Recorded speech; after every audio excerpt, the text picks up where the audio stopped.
माननीय प्रधानमंत्री जी, नमस्कार। मेरा नाम मन्नत बाजवा है। मैं Saint Joseph senior secondary school की छात्रा हूँ। मेरा आपसे प्रश्न यह है कि जब मैं अपने आप को आप जैसे प्रतिष्ठित स्थान पर रखकर कल्पना करती हूँ, जहाँ भारत जैसे देश को चलाना, जहाँ इतनी बड़ी जनसंख्या है और जहाँ अपनी राय रखने वालों की बहुतायत है, आपके बारे में नकारात्मक राय रखने वाले लोग भी हैं।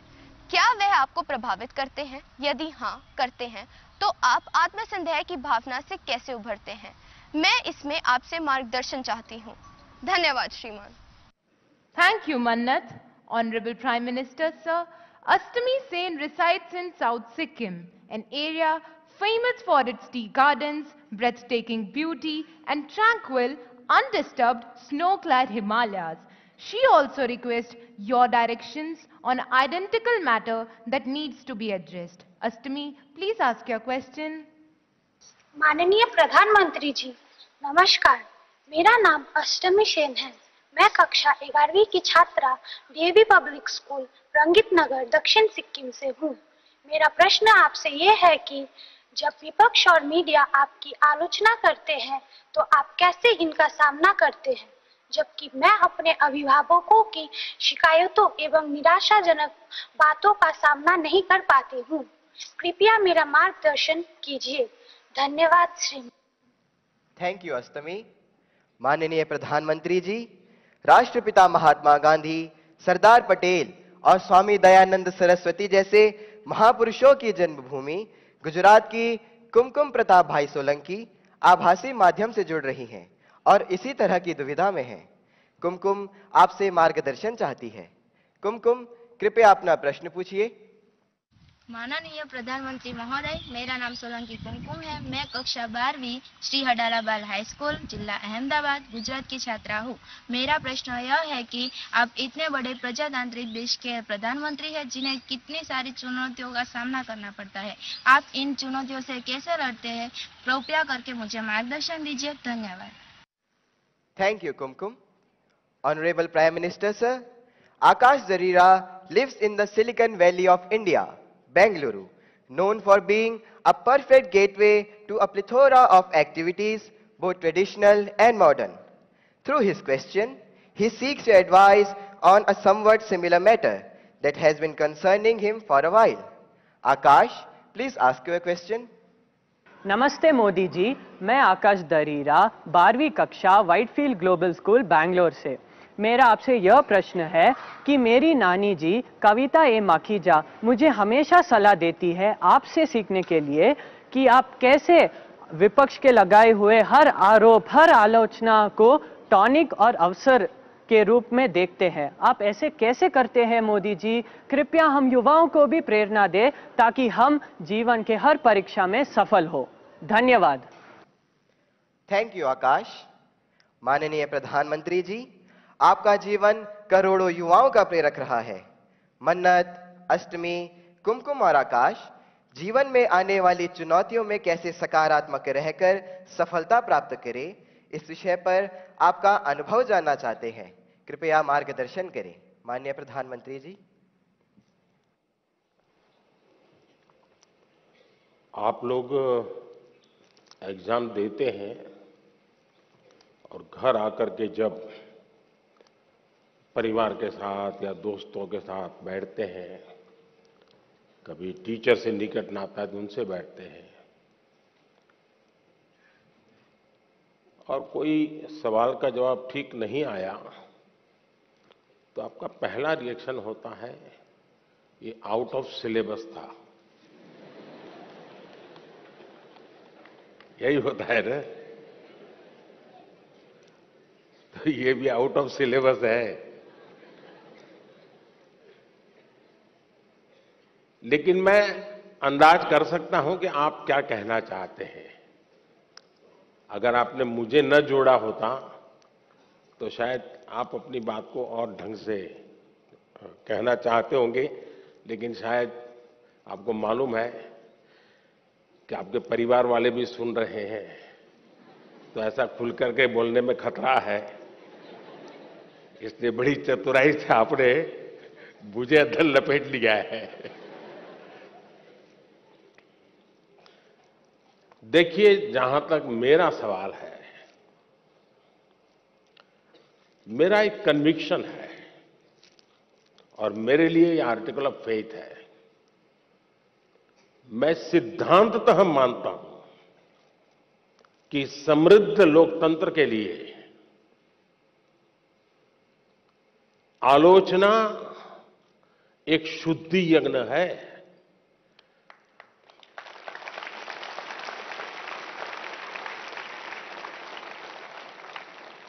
आलोचना ये समृद्ध लोकतंत्र की पूर्व शर्त है और इसलिए आपने देखा होगा टेक्नोलॉजी में ओपन सोर्स टेक्नोलॉजी होती है, मालूम है ना? ओपन सोर्स होता है, उसमें सब लोग अपनी अपनी चीजें डालते हैं और ओपन सोर्स टेक्नोलॉजी के माध्यम से ये अलाउ किया जाता है कि देखिए भाई हमने किया है, हम यहां जाकर के अटके हैं, हो सकता है कुछ कमियां होगी, तो लोग उसके अंदर अपने अपने टेक्नोलॉजी को इंसर्ट करते हैं और काफी लोगों के प्रयास से वो एकदम से समृद्ध एक सॉफ्टवेयर बन जाता है। ये ओपन सोर्स आजकल बहुत ही ताकतवर एक इंस्ट्रूमेंट माना जाता है। उसी प्रकार से कुछ कंपनियां अपनी प्रोडक्ट को मार्केट में रखती है और चैलेंज करती है कि उसमें जो कमियां हैं वो दिखाएगा, उसको हम इनाम देंगे। बाउंड सिस्टम की व्यवस्था खड़ी हुई है। इसका मतलब ये हुआ कि हर कोई चाहता है कि कमियां जो हो उससे मुक्ति का रास्ता कोई इंगित करे तो होगा ना। लेकिन कभी कभी क्या होता है, आलोचना करने वाला कौन है उस पर सारा मामला सेट हो जाता है। जैसे मान लीजिए आप यहां स्कूल के अंदर फैंसी ड्रेस कंपटीशन है और आपने बड़े चाव से बढ़िया फैंसी ड्रेस पहन करके गए और आपका प्रिय दोस्त है, एकदम प्रिय दोस्त, जिसकी बात आपको हमेशा अच्छी लगती है, वो कहेगा यार तुमने ऐसा क्या पहना, ये अच्छा नहीं लग रहा है, तो आपका एक रिएक्शन होगा।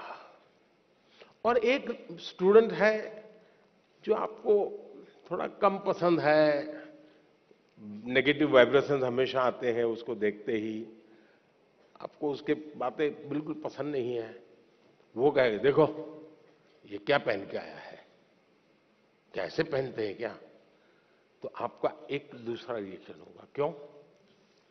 जो अपना है वो कहता है तो आप उसको पॉजिटिव लेते हैं उस आलोचना को, लेकिन जो आपको पसंद नहीं है वो वही कह रहा है लेकिन आपको गुस्सा आता है, तू कौन होता है, मेरी मर्जी, ऐसा ही होता है ना। उसी प्रकार से आप आलोचना करने वाले आदतन करते रहते हैं तो उनको एक बक्से में डाल दीजिए, दिमाग खपाइए मत ज्यादा, क्योंकि उनका इरादा कुछ और है। अब घर में आलोचना होती है क्या? मैं समझता हूं कुछ गलती हो रही है। घर में आलोचना नहीं होती है, यह दुर्भाग्य का विषय है। आलोचना करने के लिए मां बाप को भी बहुत अध्ययन करना पड़ता है, आपको ऑब्जर्व करना पड़ता है, आपके टीचर को मिलना पड़ता है, आपके दोस्तों की आदतें जाननी पड़ती है, आपकी दिनचर्या को समझना करना पड़ता है, आपको फॉलो करना पड़ता है, आपका मोबाइल फोन पर कितना टाइम जा रहा है, स्क्रीन पर कितना टाइम जा रहा है, सारा बहुत बारीकी से कुछ न बोलते हुए मां बाप ऑब्जर्व करते हैं। फिर कभी आप किस अच्छे मूड में होते हैं वो देखते हैं, और जब अच्छे मूड में होते हैं, अकेले होते हैं, तब प्यार से वो कहते हैं, अरे यार देख बेटे तुझमें इतनी क्षमता है, इतना सामर्थ्य है, देख तेरी शक्ति यहां क्यों जा रही है, तो वो सही जगह पे वो रजिस्टर होता है। वो आलोचना काम आ जाए। लेकिन आजकल माँ बाप को टाइम नहीं है, वो आलोचना नहीं करते, टोका टोकी करते हैं। और जो गुस्सा आपको आता है ना, वो टोका टोकी का आता है। कुछ भी करो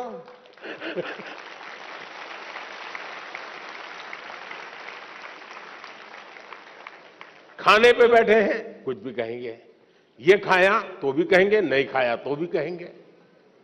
यही होता है ना। देखिए अब आपके माता पिताजी आपको पकड़ेंगे घर जाके क्या है।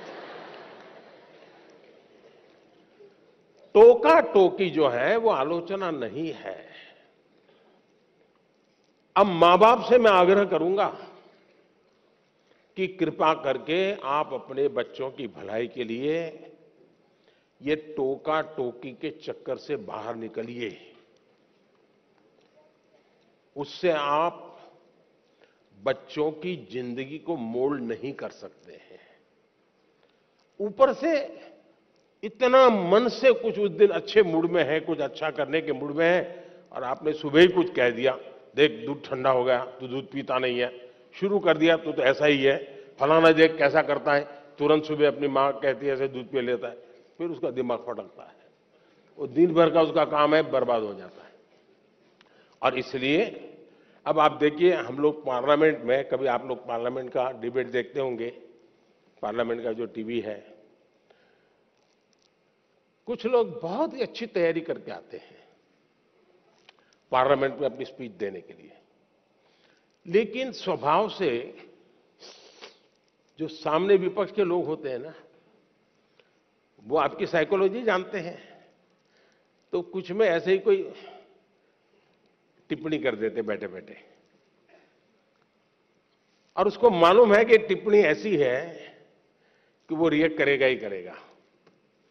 तो हमारा एमपी होता है, उसको लगता है अब इंपॉर्टेंट इसकी टिप्पणी है, इसलिए जो तैयारी करके आया है वो छूट जाती है और वो उसी की टिप्पणी को जवाब देता रहता है।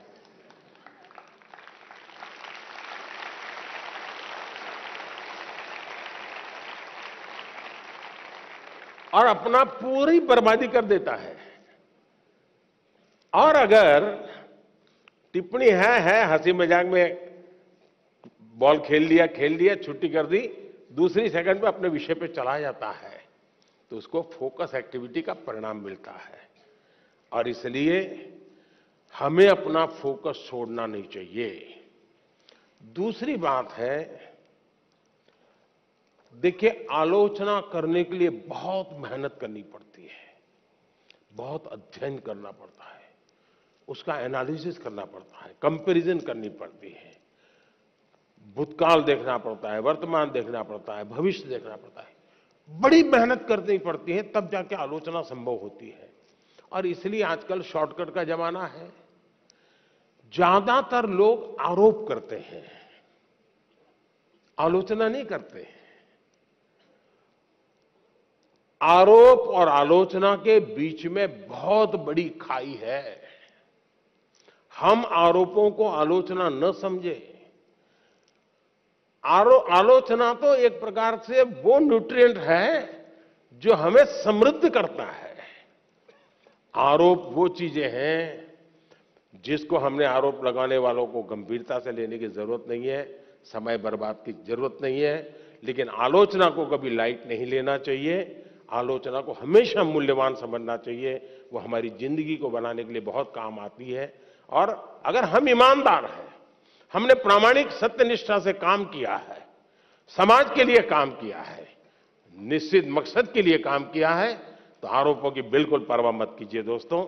मैं समझता हूं आपकी एक बहुत बड़ी ताकत बन जाएगी। बहुत बहुत धन्यवाद।